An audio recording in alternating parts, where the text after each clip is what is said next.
Thank you very much, the Right Honorable Prime Minister Raila Odinga.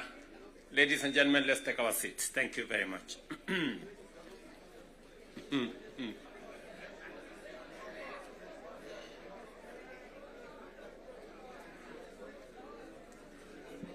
Now, honorable members, let me join the Right Honorable Raila Odinga and all the leaders who have spoken before me to welcome all of you to this very important first ever parliamentary group meeting that brings the two major coalitions together today here in Karen. Karibuni sana.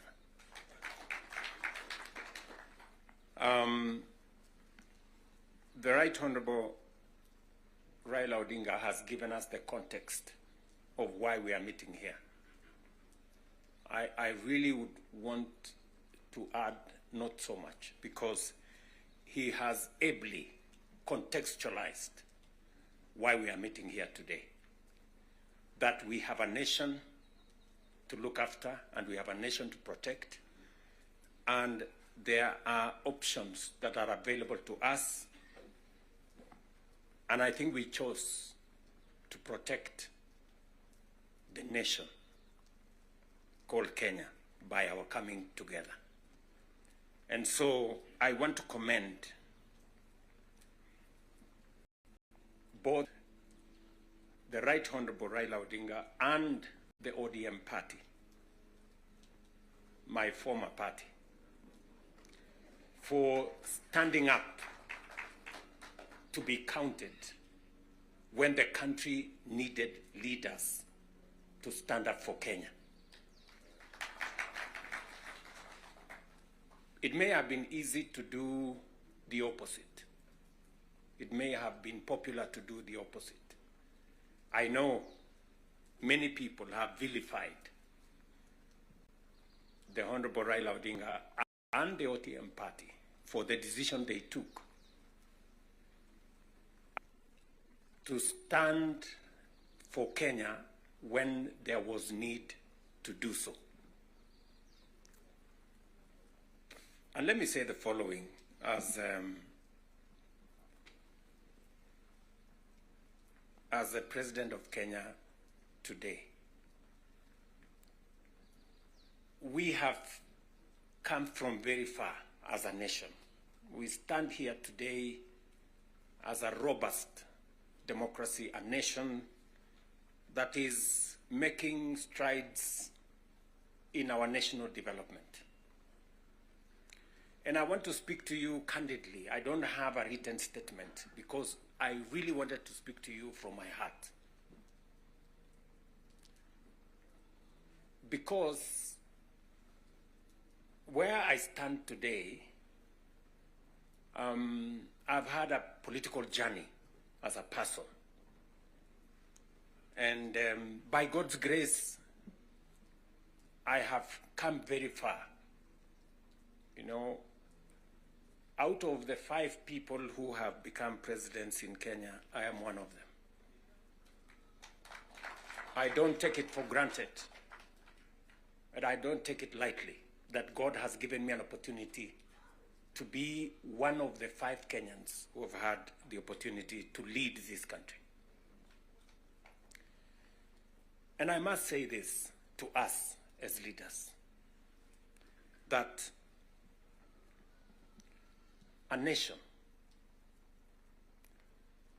the progress, the destiny of a nation is decided by leaders. As to whether we are going to be a progressive nation or we are going to be a failed state is going to be determined by leaders, by us, the people who are sitting here. And therefore, the place of leadership is almost sacred. Nobody becomes a leader by chance or by default or by mistake. Today, you are a member of parliament or a senator or a governor or the position I hold and all the other positions that we hold because God and destiny has given us that chance. And we must think about it deeply.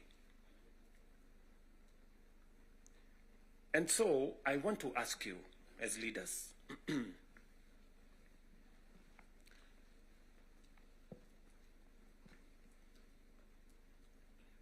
the Honorable Prime Minister has given us a history of countries. I will add to that list 2 countries. Singapore and Kenya were the same countries 60 years ago. Malaysia and Kenya were the same 60 years ago. But today, we play in different leagues.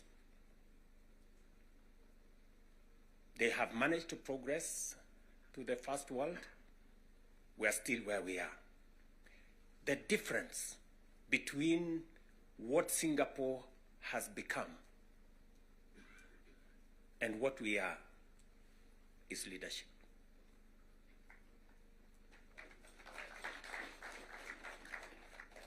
And that is the place, ladies and gentlemen, we occupy today. So that you understand the importance, the sacred position you hold as a leader. Sometimes people want to ask, how do people who live in different houses, they have their own lives to pursue, but they wake up one morning on an election day and they go one after the other to 10,000, to 20,000, to 50,000 and elect you? You are not special. But it is a moment that God has given us as leaders. And therefore, we must do whatever we are doing, knowing very well that we have a heavy, almost sacred responsibility to the people we lead and to the nation of Kenya.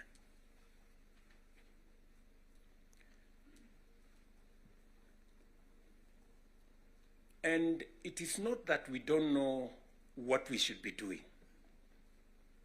We all know what we should be doing. It is not that we have shortage of ideas. It is not that we have shortage of what we need to do. In fact, I dare say we have some of the very best ideas. We have very good manifestos all the time. And in fact, if you look at, and I keep referring to this, if you look at the manifesto of Kenya Kwanza and the manifesto of Azimio, the difference is hardly 20, 30%, 70%. We share what we think should be fixed in Kenya. But politics somehow has taken our country hostage, that we cannot do what we all know we should do.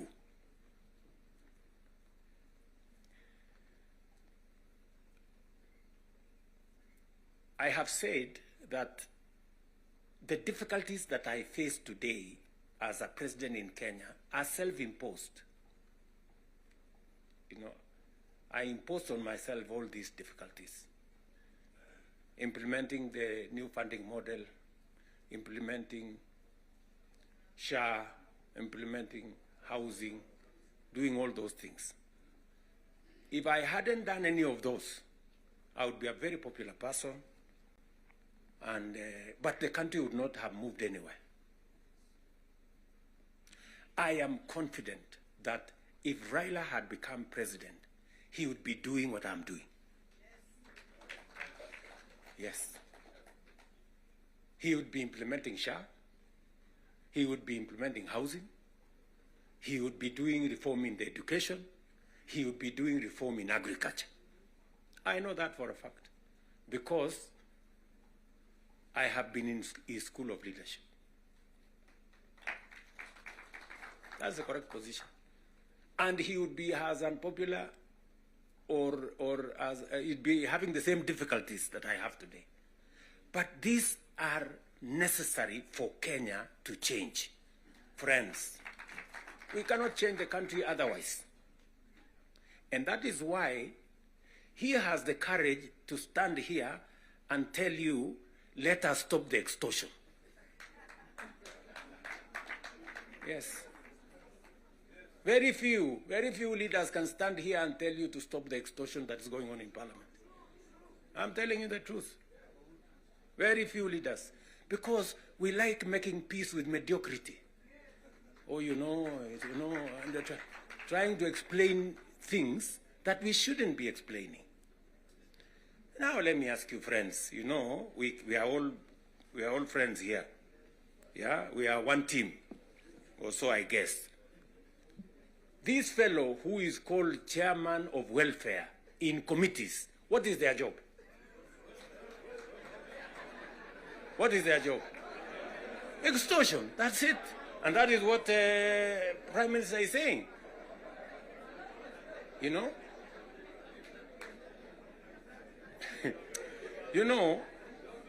What is Sokohuru? What is Sokohuru? Tell me, what is, you know Sokohuru?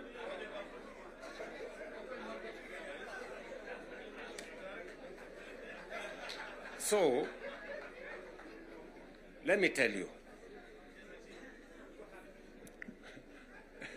No, you see, and this is the same problem that we face. This is the same problem that we face. Because, look, for example, we passed the law that we all know, friends, we all know the problems we go through with fundraisings for people who have hospital bills. All of us. In your phones, you have WhatsApp groups. So-and-so has this, this condition, so-and-so has this condition, contribute here. True or not true? Yes. But we don't want to fix it because it's difficult. But I must commend you. I must commend the members of National Assembly and Senate because you took the courage and passed the bills that today is beginning to solve the problem of health in Kenya. It may not happen instantly, but all of you can now see that there is a possibility that we can sort out the challenge of health and health delivery in Kenya. But because we had to be bold, we had to be bold and make the necessary decisions. Today, we are dealing with the crooked hospitals and health professionals who still want to steal from SHA and to steal from our health provision. And we will go after them and we will deal with them. So, what am I saying? I am saying the following. If we have to change Kenya, my friends, we have a historic opportunity today with this broad-based government, we have a historic opportunity to unleash the full potential of Kenya. We all believe, I do, that Kenya is a very great country, this country of ours. There is absolutely no reason why Kenya is not like Singapore. We have what it takes. Let me repeat. We have what it takes to measure up to the countries in the first world. Yes, we do. Yes, we do. But we are playing in the wrong league because leadership me and you are refusing to stand up to what this country needs. I really want to persuade you guys. I really want to persuade you friends. Yeah? This is not about William Ruto. I am here today, I will not be there tomorrow. This is not about Raila Odinga. Right? It's about the country called Kenya, where today we have the privilege to be the leaders, to be the decision makers, to decide which way Kenya. It is us who are seated here. It is us. And we have the historic opportunity to make this country what we have always wanted it to be, but it has not been. As I have said, the same way Raila Odinga can stand here and tell you we must stop the wrongs, I have also said that I am ready to pay whatever price to make this country change. Yes, we must change this nation, and we can do it. Look, housing was part of our conversation for the last 30 years. Yes, we've always talked about housing and how important it is and how it is going to create jobs, how it is going to stop land fragmentation, how it's going to allow us to produce, to save land that is meant for food, how we are going to have decent housing, how we are going to reduce on slums, how we are going to have decent livelihoods. We've always said that. The Right Honorable Raila Odinga tried with the first slum upgrading projects. We started there. The housing levy, go and read the Azimio Manifesto. Read the Kenya Kwanza Manifesto. It is there. It is there in both manifestos. We now are seated here and we have the opportunity to implement what was in the Azimio Manifesto and what was in the Kenya Kwanza Manifesto. Friends, why don't we just do it? Why don't we just do it? We will do it? Yes. Let us just hold out and look. You can see for yourselves how transformational it is. Today, using the housing levy, we are not only doing housing, we are doing markets, we are doing hostels. And I promise you, what you see in Mukuru, what you see in Kisumu, because I have been there with Baba here, what you see in Eldoret, what you see in Nakuru, what you see in Kiambu here, what you see in almost every part of Kenya, is just housing implemented for 2 years. And you can already see the kind of impact it is having, the number of jobs it is creating, the way it is bringing change in our towns and cities. Friends, if we were to do this for 10 years, if we were to do this for 20 years, and this is a project that has been delayed, we are supposed to have done this 30 years ago. Tell me, if housing was implemented 30 years ago, how Kenya would be looking today. We wouldn't be different from Singapore. We may have started late, but we now have a chance to do it. I want to ask you, I want to request you for us to come together. And we are not coming together so that any one of us can get anything. We are coming together so that we can transform this country. And it is possible in our lifetime to change Kenya. In our lifetime. We now have maybe 320, 350,000 young people working in that space. We could double that to 700 in the next 2-3 months. We could scale up that to 1 million by next year. And we can energize the transformation of our country. That is why we are sitting here. That is why Baba and I have called this PG. Baba has told you we are here for Kenya. I am buttressing what we are saying, what he is saying, by telling you what we can achieve together. What we can do in our agricultural transformation. If it was not for the broad-based, for example, we wouldn't have had the kind of change that is required in our sugar sector. And I want to tell you, watch this space. In just 2 or maximum 3 years, Kenya will be a net exporter of sugar. Just 2 or 3 years. This country, which perennially we have been looking for safeguards from COMESA.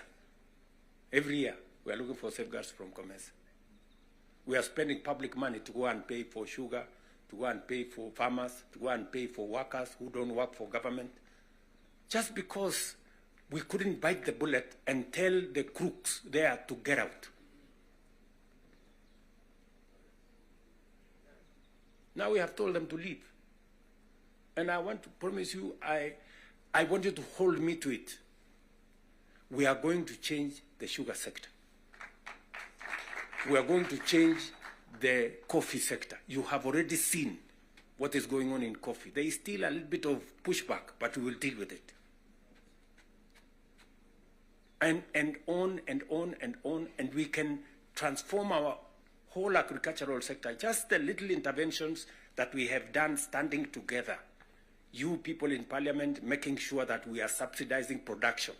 And I must commend, Parliament has always provided money for us to support the production of the country, either through fertilizer or seeds or other interventions when we have brought it to Parliament. So you're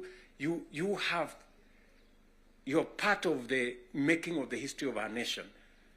Just imagine we have reduced the imports of maize, for example, by 70%. Reduce the imports of sugar by 70%. And we can make that progress if we are focused on where we want to go. And that is the reason why we have to make the decisions that we have made work. It is the reason why Baba and I have appointed Agnes Zani and her team, so that what brought us together, we don't forget. The 10-point agenda that we have signed buttresses what is actually in our manifestos. The NADCO report, we all know what it is supposed to achieve. And if we stand together, we can achieve all the legislation that is recommended by the NADCO report. Parliament has what it takes, to do this. For Kenya, we can do it. And I want to persuade this PG to work with us and for all of us to be committed to this exercise. Protecting devolution. There is need for us as a nation to distinguish between governance and devolution. The governor is not devolution. The governor is a person.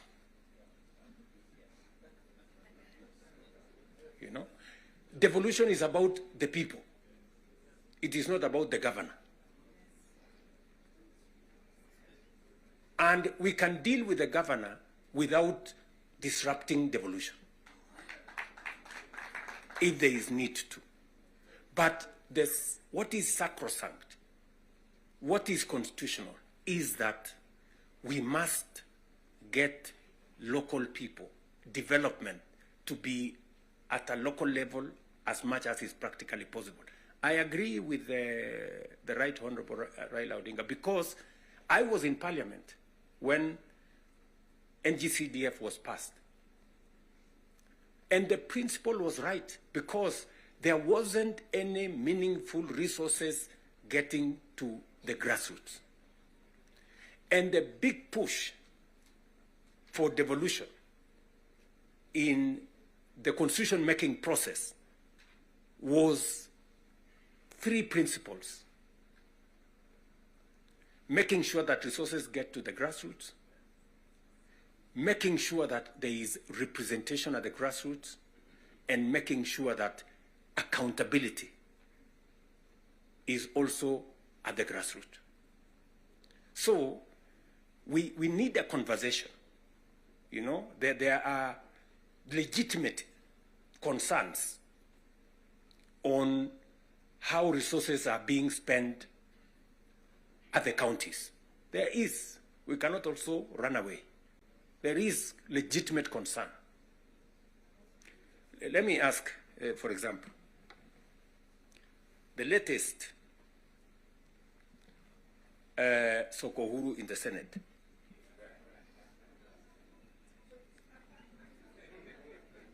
Because you have to accept, you know, by virtue of the position I hold today, I am a consumer of raw intelligence. I know what's going on.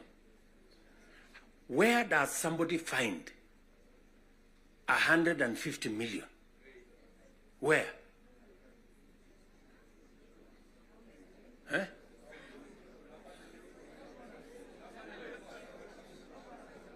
Is that his money? That is money that belongs to the county. Is that correct or not correct? Yes. Let me ask you, members of parliament who are seated here. Do you, for example, know, do you, for example, know that a few members of your committee